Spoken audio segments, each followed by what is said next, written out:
words. Here's the piece of paper, Uncle Barry. Mm-hmm. You know who it's from? The District of Columbia Public Schools. Truancy rate 9 through 12, 61%. Now this week, during the week, I heard the backbenchers mentioning a little bit about truancy.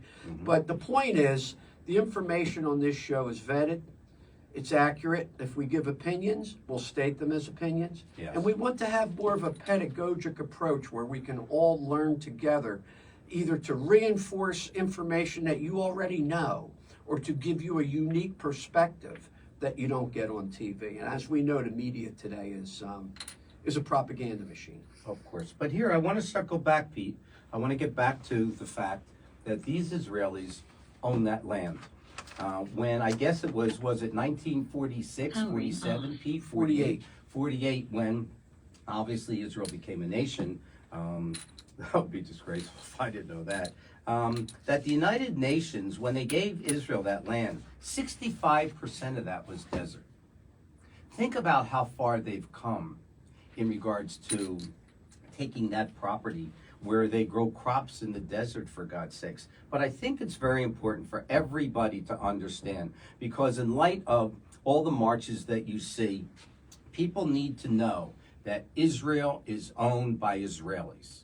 They own that piece of land. That's the most important thing. Is there any other facts that you want to give me before I move on? Well, the only other facts that I'll give you is this all came about under Truman in 1948 when they decided whether they were going to recognize Israel as a nation or not. There's black and white films of the cabinet meeting that they had in Washington, D.C. They went around the room and everybody suggested against recognizing Israel as its own country. Truman rejected that idea, and he said, no, I'm going to recognize Israel as a nation and begin to support them. Within 24 hours, all the Arab nations surrounding Israel attacked immediately. And that was the first war, and the Jewish people had to fight for their independence, and they won that war. And they did it with, remarkably, not a lot of support from the outside world. Where they got the guns, where they got the bullets, nobody really knows, but it was another one of those biblical stories that all the odds were stacked against them. Yeah, of course. And they beat 7 countries without any military support from any big country. So we've had 76 years of American support currently being eviscerated by the Biden administration. It's quite a stunning thing to see when your ally, the only democracy in the Middle East, so desperately needs you in the middle of a war that you start to put conditions on your aid and put conditions on your help to a country that really needs you the most right now. And it really breaks my heart to see that coming from the Democrats. Don't forget, 50 of them signed a letter last week saying that they don't support military aid to Israel in a time of war when your ally needs you the most. Of course. Well, let's go back and talk about 4 years ago, the state of Iran economically. It's my understanding that that country was, I don't want to say broke, but I'm going to say on the balls of its tuchus, and they didn't have any money. Now, stay with me. Trump had sanctions on Iran for energy. That was one of the things that he put into effect. And therefore, they were not able to sell energy to China or any other countries. And those countries would have been sanctioned as well. So in the last 3.5 years, what happened, Biden and his administration has not enforced those sanctions. Iran has gone on to make billions and billions and billions and billions of dollars, and they are subsidizing the Houthis, the Schmoodies, and everybody else. The Houthis, the Schmoodies, That's the Booties, and everything else are getting their money from the Biden administration. He's fully funded Iran to the tune of over $100 billion. And if you remember, Obama was on the same path with all the money on the tarmac, the cash that they took over there for hostages. How about the $6 billion, Pete? $6 Oh, billion that they gave too. for 6 hostages. Exactly. That I mean, buys come a on. lot of rockets and it buys a lot of bullets. And as far as that's concerned, I saw the media. Everybody's so happy that the defense systems worked and they knocked down all the drones. And I'm thinking to myself, yeah, that's great because we don't want to see people get hurt. But now I'm doing a little math in my head and I'm thinking, well, it costs, let's say 10 grand to make a drone and it costs $1 million to shoot them down. So every time you hear that we shot a drone down, we're in the hole $990,000. How many did they fire last night? Yeah, 270. Okay, Get the so printing presses going. 270 times 990,000. How long you staying in that business? Of course. Get the printing How long? presses going. Oh yeah, if we run out of ink, we're in deep trouble. Deep trouble. So here's what bothers me, Pete. So if the sanctions were taken off and Iran made that kind of money, let me tell you how this is also happening in regards to Russia and Ukraine. Iran is supplying ammunition to Russia, whether it's being bought, it doesn't matter. So we are supplying arms and money to Ukraine. Iran is supplying money and arms to Russia in aiding them. And we took these sanctions off. So frankly, who knows what would have happened if these sanctions were enforced on Iran? You wouldn't be in the position that you would now have a war in the Middle East. Donald Trump came on TV last night, and people don't really understand. Oh, he wants to take credit for this, and he's going to do this. He did it. There was no wars, Pete, in those 4 years. Obama had a situation where were we at that time? In Iraq? Oh yeah. And Afghanistan, okay? Yes. And listen, look, Trump didn't bring Afghanistan to an end, but there were no wars. You didn't have the Ukraine war. You have a situation right now where the United States of America has to make a decision and make decisions. How far are they going to take this? Because if Israel bombs Iran, and I think they're going to retaliate, and I don't think they have a choice. I think the United States now has to step up. So now the United States is in another war, Peter. Yeah, another well, war.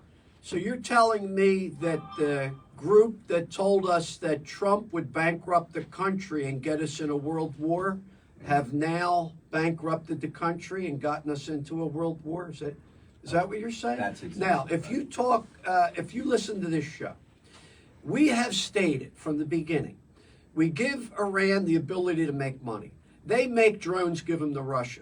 Then Russia fires the drones into Ukraine. We give Ukraine the money to shoot them down. You're funding both sides of the war. That's my Now point. you're giving Israel money. Then you're giving money to UNRWA. You're giving money to the PLO. You're giving money to Hamas or Gaza, and so now they're making rockets that you're then giving as. How can you fund both sides of a war? Who does that? Even with your World War II history with Neville Chamberlain that said, hey, he appeased Hitler, peace in our lifetime. At least he wasn't funding Hitler at the same time. Of course not. This is absolutely crazy. It just doesn't make any logical sense. And one other thing that I'd like to say, Uncle Barry, and nobody talks about it. How do you think that 10-month baby hostage is doing after being 8 months in a tunnel? Babies need care. They need milk. They All need gone. diapers. Pete. How do you think that 10-month baby is doing right now? There is How no come nobody talks about that? There's no hostages Okay? left. There's Peter. Americans that are dead. There are Americans that are hostages. Don't we have an obligation to those people? Well, of course. This is terrible. Well, we saw what happened in Afghanistan, and now you see what happened. Nobody in this administration, and this is not just to knock this administration. I've always told you, I don't care if a Democrat or Republican or independent is in the White House, but they have to take care of Americans first.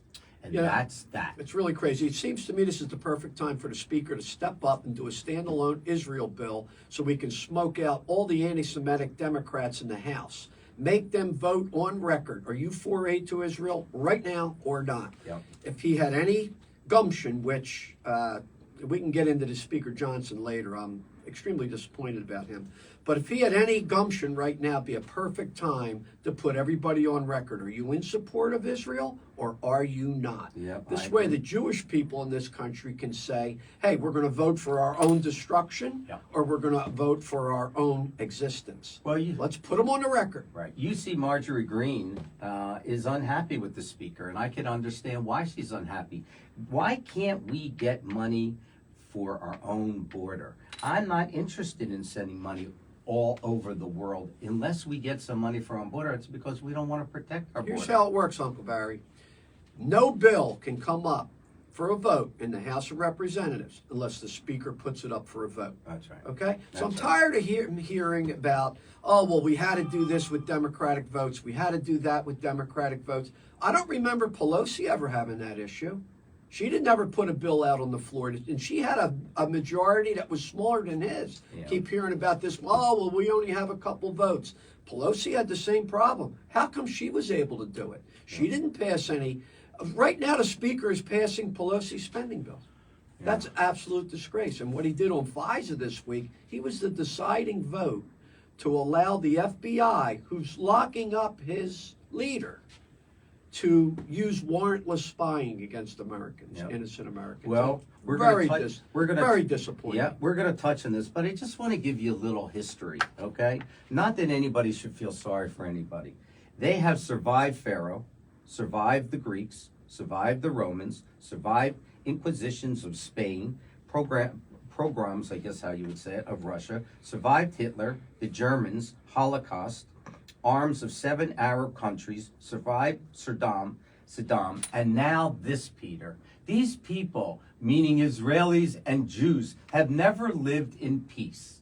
So we talk about a two-state situation over there. Isn't that what you had before Hamas entered Absolutely. Israel? So was anybody bothering Hamas? Do you see any tunnels from Israel going into Gaza? So this was obviously a complete plan, and I'm a little disappointed in the security of the United States and of Israel, excuse me, that they didn't catch this before. Yeah. But the point I'm trying to make is we are now involved in a serious situation.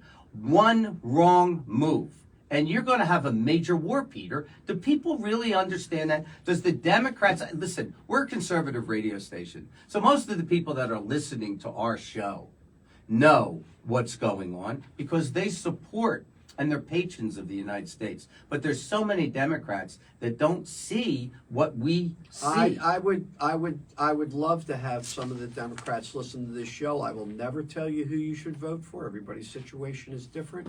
But at least we can give you a true reading of the lay of the land. You're going to find truth here, whether it helps us or whether it doesn't.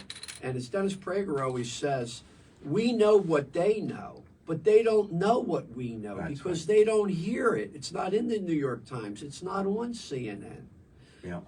After Israel was attacked on October 7th, you know, I remember a time when the USA used to support their allies to win wars. How about this one? I actually remember a time when the USA used to win wars themselves. Yeah, how long ago? Yeah, I don't remember those days. That was a while When was ago. the last time you won a Right? war? Now we undermine our allies and fund our enemies. That's crazy town. By the way, if we get a ceasefire, if Hamas gets a ceasefire, you know what happens then? They all come out of the tunnels and proclaim we beat We the won. Jews. That's exactly So right. you can't have that. No.